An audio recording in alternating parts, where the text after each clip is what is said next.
国家电影假视厅文化中心是台湾唯一专门负责典藏修复电影的单位。文化部自2020年改转做行政法人机构，典藏约2万部的一个电影卡片加30多万件文物，今日正式伫新庄开馆啦。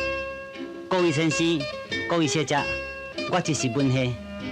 多谢今日大家来看我的电影。 台语歌王文熙伫咧1969年献身伫咧伊第17个电影《再见台北》的片头，小改定出的剧情，这是国家影视厅中心修复真侪年的成果。1月初7伫咧新庄开馆的这一天，总算伫咧符合国际规格的电影厅布上。过去44年来，前辈们守护着国家的影音资产，四处流浪，寄人篱下，好不容易，今天。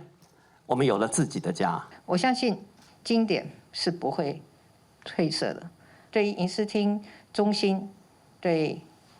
台湾的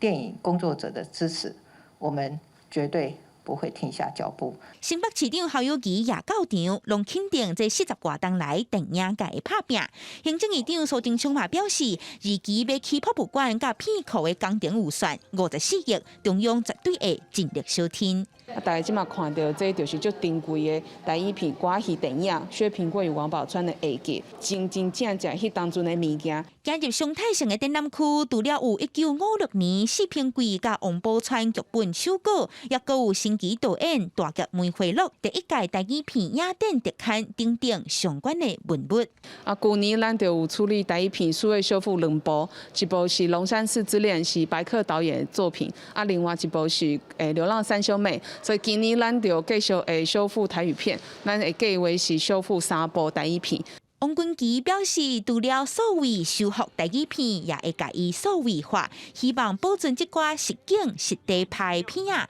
互后辈透过台语片感受台湾文化。记者阿敏珍、曾派文新北报道。